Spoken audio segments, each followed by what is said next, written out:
Ya, Assalamualaikum Bang Mirwan. Waalaikumsalam Bang Waji. Iya, Alhamdulillah. Gimana kabarnya Bang? Sehat Bang? Alhamdulillah sehat walafiat. Ya, lagi di mana stay sekarang di Pekanbaru ya? Nggak di Jakarta, Eh, Di Pekanbaru Bang. di Pekanbaru ya. Lagi Oke, di kantor ya. Pekanbaru. Oke. Nah, Bang Mirwan, eh, saya kan udah banyak informasi nih tentang Bang Mirwan ya. Selaku sebagai lawyer ya kita tahu masa-masa kecilnya banyak dihabiskan di Aceh Singkil, di Rimo ya kan. Nah, jadi apa namanya? Saya selaku juga anak Rimo mau nanya-nanya, malah tahu ini nanti jadi motivasi sama kawan-kawan yang lain, lawyer yang lain, kok bisa gitu anak Rimo sampai ke Jakarta jadi pengacara. Ini profesi yang kalau saya pribadi bilang profesi yang jarang anak Aceh Singkil sampai ke nasional gitu. Apalagi Hmm. kasus-kasus sudah banyak di ini ya, diselesaikan, didampingi ke pihak korban dan lain sebagainya. Kira-kira apa yang bisa disampaikan untuk motivasinya ke anak-anak Aceh Singkil ini, Bang? Saya memang putra asli kelahiran Aceh Singkil. Oke. Tepatnya anak Rimo, anak Pekan, Iya, ya kan. Kecamatan saya lahir dan dibesarkan di Pasar. Pekan itu Oke. kan sama kayak, nah, Mm-mm. Rimo itu saya tinggal di Pekan. Nah, Pekan itu pasar. Kalau di Rimo dulu itu pasarnya hari Minggu dan hari Rabu. Minggu. Nggak tahu sekarang. Iya, betul. Masih masih hari Rabu dan Minggu, Bang. Ya, saya Iya, masih. saya Onan, bahasa kampungnya itu Onan.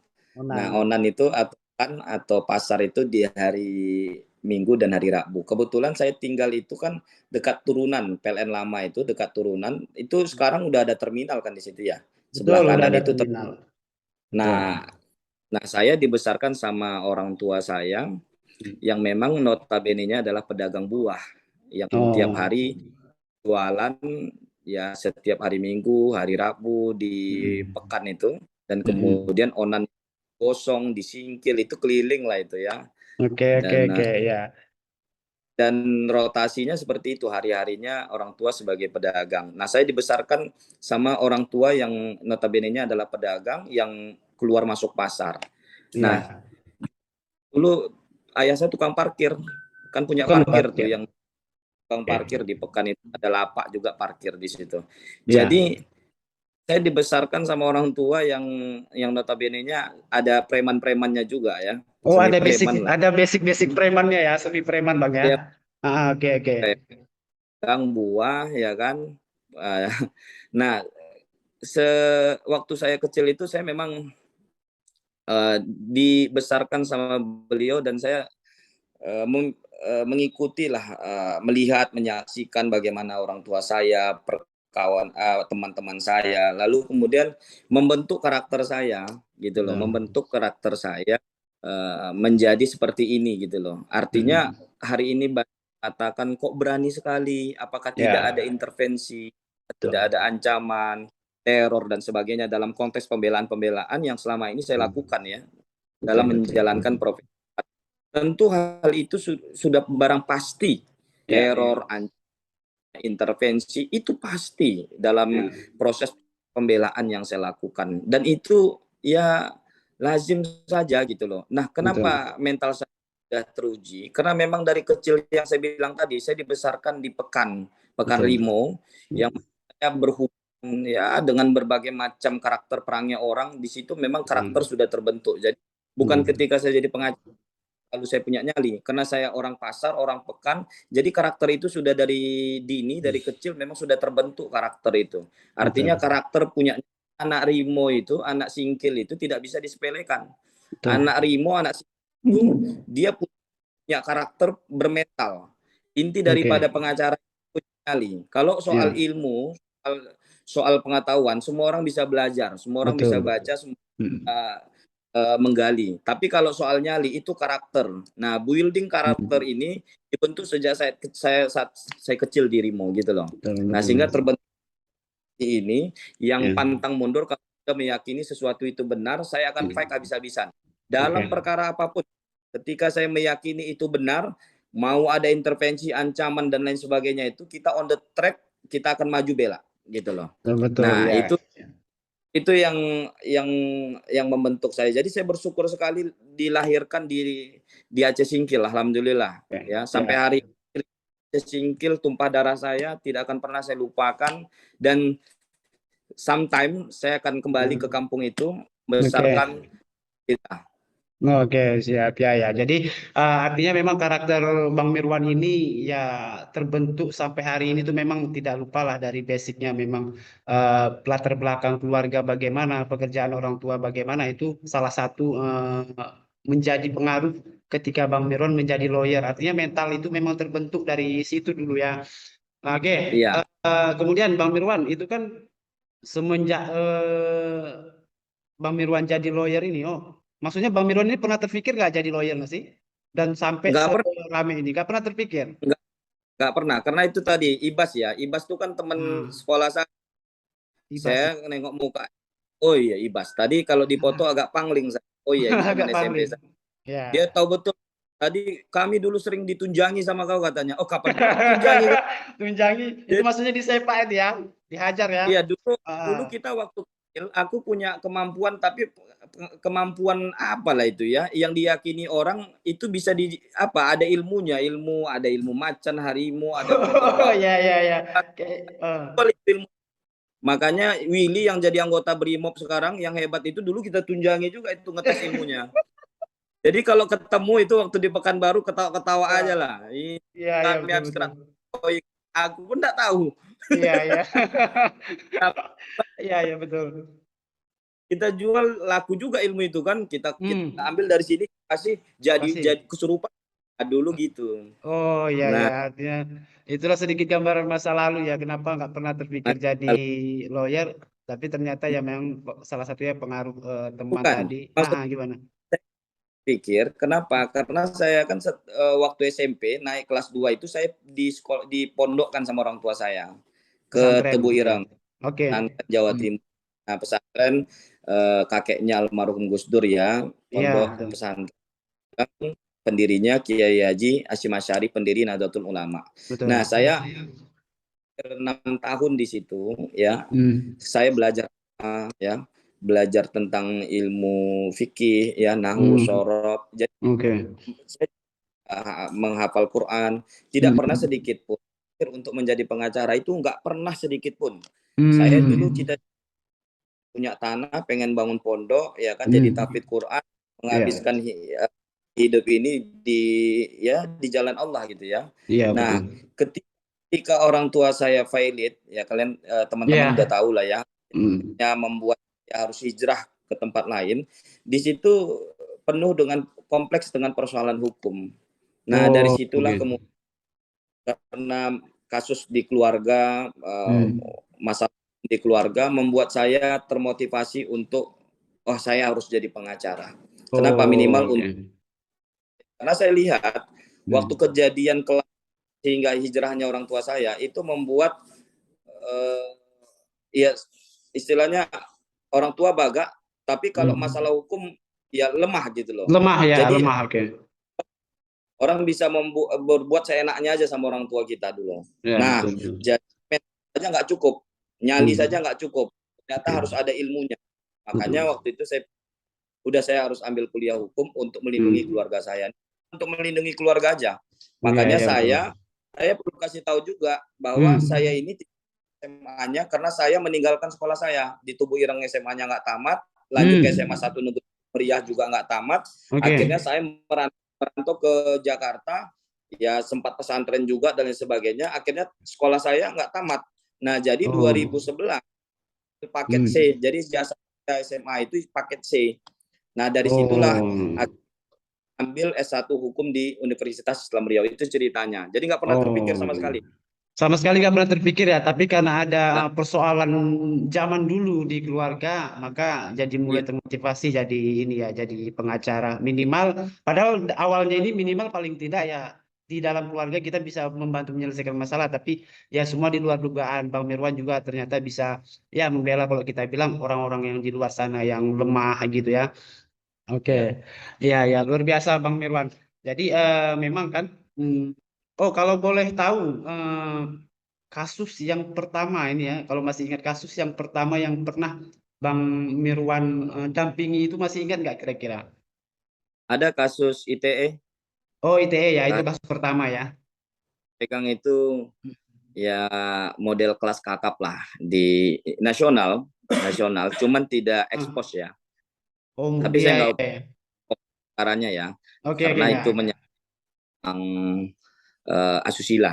Betul, betul, Iya, betul, betul. Ya, ya, oke. iya. Jadi itu kasus pertama yang ini ya, yang pernah Yang pertama didampingi ya. Polda ya. Oke, oke, oke. Ya. Hmm. Nah, kemudian Bang Mirwan, kalau boleh tahu kita nih ya, eh, apa namanya, kalau misalnya Bang Mirwan ini ada cita-cita kembali ke Aceh Singkil, apa pengen tetap jadi lawyer, atau mungkin ya nyembari lah alih profesi yang lain, gimana kira-kira?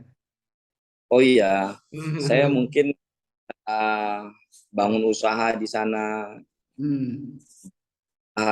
atau mungkin bisa saja kita ya buka kantor hukum di Aceh Oke, Singkil. oke. Iya, mungkin seperti itu. Ya. Kalau ke politik masih jauh juga, belum ada kepikiran kalau untuk politik ya. Oh, Tapi belum kalau ada. bangun bisnis atau buka kantor di Aceh Singkil, ada Hmm. niatan saya arah ke sana. Ya, ya. Ah, Hmm. Kenapa nggak ini? Maksudnya kenapa nggak usah ke Aceh Singkil dulu, tapi ke Jakarta dulu gitu? Jakarta misalnya, ya, di sana kan kalau ke Jakarta kan sudah. Kita kan ada sudah. kantor di Jakarta, Oh, di virtual Jakarta, office. di Jakarta juga Udah, udah ada kantor ya? ada kantor di Jakarta. Cuman Oh, home base kita kan di Pekanbaru. Kalau home base. kantor di Jakarta, Udah berapa total kantor di apa di Indonesia yang udah dibangun, Bang Mirwan? hanya di Pekanbaru dan Jakarta. Oh, di Pekanbaru dan di Jakarta aja ya. Berarti ada nggak rencana Iya, nambah kantor lagi di daerah-daerah lain? kemungkinan itu ada, tapi nggak Hmm. terlalu ambisi. Karena memang bagi saya eh, head office di Jakarta itu cukup untuk Hmm. nanganin kasus kayak saya Batam kan nggak mesti harus buka kantor di Batam atau saya ada Betul. perkara di Medan nggak perlu buka. Dan tapi kalau Aceh Singkil karena tumpah darah saya Ya. seperti yang saya katakan dia, saya Hmm. tertarik untuk di kampung kampung Nah. kita. Nah, ya, Hmm. Iya, oke, oke, oke. Nah, jadi Bang Yuran selaku sebagai lawyer ini ya, hmm, apa namanya, kalau kita katakan udah banyak menyelesaikan kasus nasional nih. Nah, termasuk kasus ini ya, kasus soal Masril itu gimana Bang? Bisa nggak ceritakan? Karena saya lihat di situ kalau nggak salah Abang juga pendamping hukumnya ya. iya. Jadi Nah, awal kontak sama salah satu pengacara yang hmm, memang eh, sebagai Dewan Pembina di Forum Pekanbaru Kota Bertua hmm, itu adalah organisasi Masril yang hmm, ditangkap oleh Polda Metro Jaya. Nah, oke, kemudian setelah kami ketemu, saya lihat surat perintah penahanannya, saya lihat hmm, kasusnya, hmm, lalu kemudian saya tertarik untuk terlibat untuk membantu Masril. oke. Makanya waktu itu saya setelah putuskan beliau bilang ini nggak ada uangnya. Jadi bagaimana Oh, ke Jakarta? Ya kalau berkenan kita biaya sendiri-sendiri. Oh ya hmm, sudah nggak apa-apa. Tentukan aja hmm, jadwal keberangkatan, kita siapkan dokumennya semua, kita berangkat ke Jakarta. Nah itulah kami hmm, berangkat ke Jakarta. Kami oke. berangkat ke Jakarta, ada kurang lebih 5 orang tim pengacara. Hmm, Nah kami berangkat ke Jakarta dengan biaya sendiri. Lalu oke. kemudian kami ketemu sama Mas Ril. Disitulah kami menandatangani surat kuasa sampai kemudian dia sujud syukur. Karena apa? Karena Hmm, belum ada datang menjumpai Masril selama dia hmm. ditangkap. Karena kan di Jakarta, ya Iya, kan? iya, iya, iya. Kemudian, nah kemudian yang kedua dia sujud syukur. Kenapa? Karena waktu dia bilang dia minta dipindahkan perkaranya ke Polda Riau, jangan di Polda Metro Jaya. Katanya di sini nggak kuat katanya. Jadi saya Hmm. bilang bukan mau pindahkan perkaranya ke Rio, saya mau membebaskan Bapak. Dia Iya. terharu, sujud syukur dia. Oh, oke, oke. Dia bilang, oh, saya sampai polisi yang nengok di situ heran lah kan, kenapa nih? Hmm. Aja bilang, usah santai aja. Bapak seorang petarung, pejuang, harus Hmm. siap. Saya bilang kalau resiko. Iya, Nah, iya. jadi setelah itu kami mengajukanlah surat onar resmi ke Dirkrimsus Polda Metro Jaya. Oke. Lalu kami balik ke kami nunggu tuh surat kami ada respon nggak nih, saya komunikasi juga ke seluruhnya, komunikasi untuk menanggapi ya permohonan kami untuk bisa dilaksanakan restoratif justice ya. Oke, Nah, ya, ya. kemudian tidak ada jawaban. Karena tidak ada jawaban, lalu kami membuat press conference ya di Pekanbaru.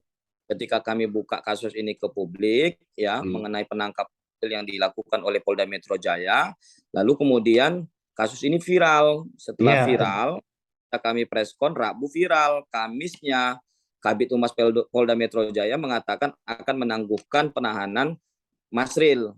Nah, makanya saya hari Jumat sore berangkat dari Pekanbaru ke Polda Metro Jaya. Nah, di situ saya ketemu sama Krimsus Polda Metro Jaya. Saya menyampaikan beberapa hal, termasuk juga mengenai ya kalau penangguhan penahanan ya ini bukan solusi. Kami minta dapat dilakukan restoratif justice dengan berbagai alat pertimbangan. Jadi perlu saya sampaikan kepada publik bahwa penangkapan Masril ini ya terkait dengan kasus menyebarkan berita bohong ya atau melakukan ujaran kebencian. Dia ditangkap atas laporan polisi dengan laporan model A, artinya polisi sendiri yang melaporkan. Polisi mana? Polisi Polda Metro Jaya. Ya, itu sumbernya dari temuan katanya. Temuan yang mana konten TikTok Bang Masril yang di-reposting dari akun opposite Twitter itu viral di TikTok. Berarti itu postingan reposting ya, bukan dari Bang Masrin sendiri yang posting dari awal. Oh, bukan. Okay. Satu part pun dalam konten itu, semuanya itu sumbernya dari opposite. Nah, kemudian itu menyangkut tentang Verdi Sambo, ada juga Fadil Imran dan hashtag berantas judi. Itu dia. Di TikTok. Kemudian dia ditangkap, Masril ditangkap. Nah, pertanyaan saya kemudian itu kan temuan, bukan operasi tangkap tangan atau istilah KUHAP itu tertangkap tangan. Kalau bukan istilah KPK itu OTT, maka yang harus dilakukan oleh Polda Metro Jaya kan harusnya mengundang atau mengklarifikasi, mengkonfirmasi terkait dengan hal tersebut, bukan ditangkap. Karena ini bukan tertangkap tangan. Temuan itu bukan tertangkap tangan. Ini harus dipahami dulu, gitu loh. Ya LPA, LPB, LI, semua itu harus ikut KUHAP kecuali tertangkap. Maka ketika dia tidak dikonfirmasi, tidak diklarifikasi terlebih dahulu, langsung ditangkap, lalu diperiksa sekali, langsung ditetapkan sebagai tersangka dan langsung ditahan. Kok mudah sekali prosesnya. Padahal di dalam edaran Kapolri itu jelas sekali aturan mainnya, ya. Harus mengedepankan restoratif justice dan bahkan sudah ada permohonan maaf dari Masril ya yang diposting juga, diviralkan juga di media sosial terkait dengan konten hoax yang dia buat itu gitu ya. Dia sudah minta maaf. Tapi kenapa tetap ditahan? Padahal dalam surat edaran Kapolri apabila si terlapor mengakui kesalahan dan meminta maaf maka tidak boleh melakukan penahanan terhadap si tersangka atau terlapor. Tapi kan tetap ditahan. Yang kita pertanyakan. Lalu edaran Kapolri yang mengatakan bahwa para pihak harus dimediasi sebelum naik ke penyidikan, nggak ada. Yang lebih parahnya lagi, ini kan perkara ITE ya, perkara Undang-Undang Informasi Transaksi Elektronik 19 tahun 2016 tentang ITE, ya. Mana dokumen ahlinya? Karena penyidik pun tidak bisa menentukan apakah perkara ini ada pidana atau tidak kecuali ahli udah ngomong. Nah, kan tidak ada dokumen ahli di awal. Karena langsung ditangkap, ditetapkan sebagai tersangka, ditahan. Nah, ahli komentarnya mana nih? Udah ngomong nggak kalau lalu ahli bahasanya udah ngomong nggak kalau ini ada pidana? Nggak. Saya perhatikan itu. Nah, karena perkara ITE tidak bisa menentukan ada pidana atau tidak kecuali ahli sudah ngomong ada pidananya baru gelar perkara. Prosesnya panjang. Nah, tapi itu tidak ada semuanya gitu loh. Makanya kita mempertanyakan itu dan mempersoalkan proses penegakan hukum penangkapan yang dilakukan terhadap Masril gitu loh. Nah, makanya kemarin tuntutan Masril ya kepada Kapolda Metro Jaya yang Rp1.000 itu ya Rp1.000 itu sebenarnya bentuk tuntutan moralitas keadilan. Maksudnya apa? Rp1.000 itu kan murah. Iya, betul. Artinya begitu murahnya proses penangkapan yang dilakukan Polda Metro Jaya terhadap Hmm. Masril dalam kasus Ferdi Sambo, ya Hmm. kita lihatlah di televisi, di Hmm. radio, di koran, di media sosial, bolak-balik hulu hilir, nggak juga jadi tersangka, padahal lokus Hmm. tempusnya jelas.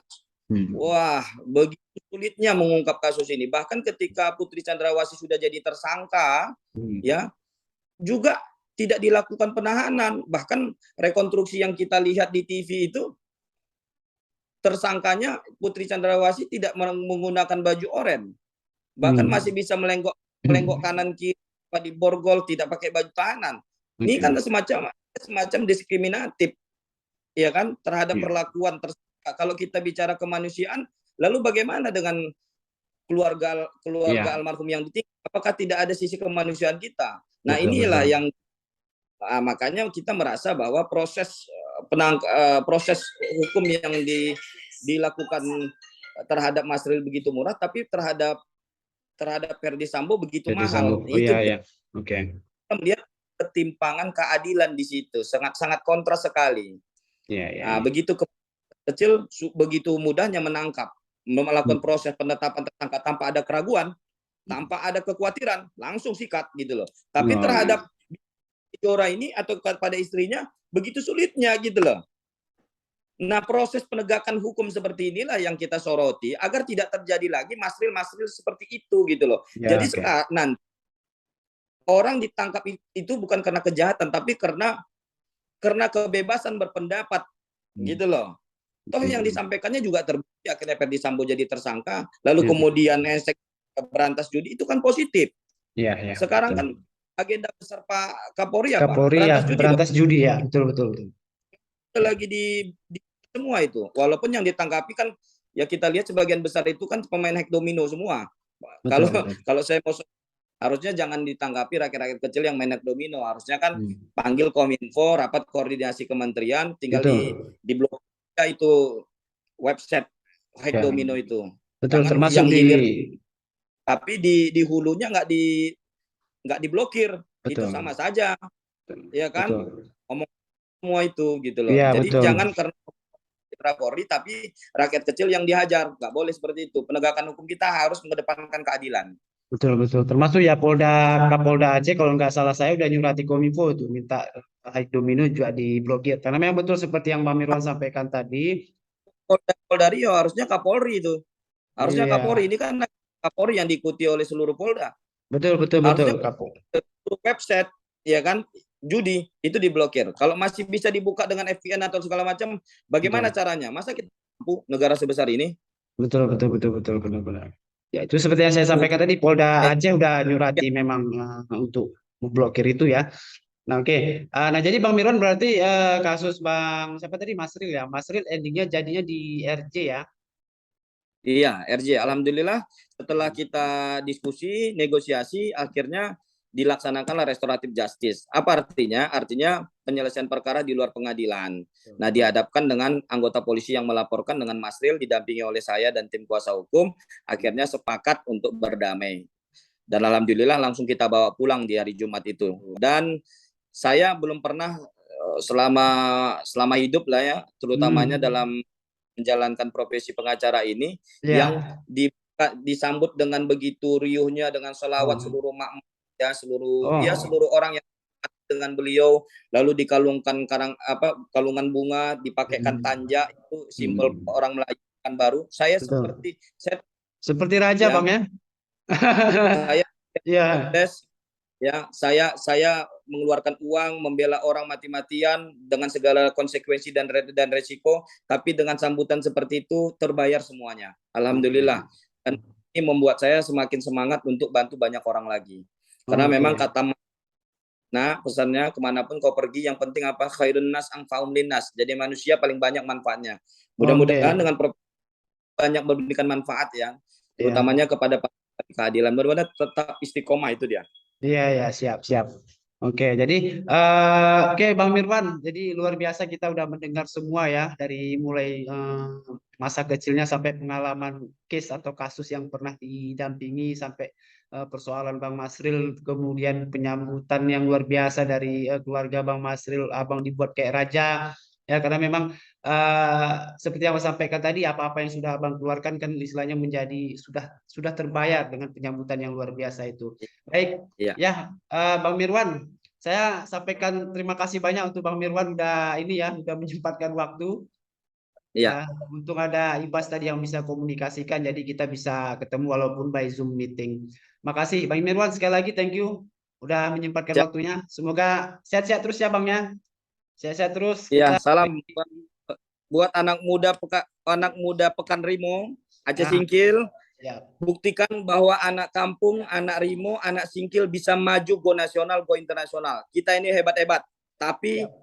punya keberanian atau tidak untuk melangkah. Siap, siap. Jadi yang Oke. perlu dirubah itu adalah mindset. Hmm. Kalau kita bisa mengubah mindset, pola pikir, kita bisa sukses. Oke. Karena anak Siap. Rimo itu sebenarnya top-top, tapi kurang berani. Kurang berani, sebenarnya Saya top-top lihat tapi kurang berani. yang berpotensi. Jadi tetap semangat dan buat lawyer dari Pekan, ayo go nasional. Go nasional ya, nyusul Bang Go Mirwan ya kan. nasional. Nah, Siap. oke siap. Terima Oke. kasih. Assalamualaikum warahmatullahi wabarakatuh. Ya, waalaikumsalam warahmatullahi wabarakatuh. Terima kasih Bang.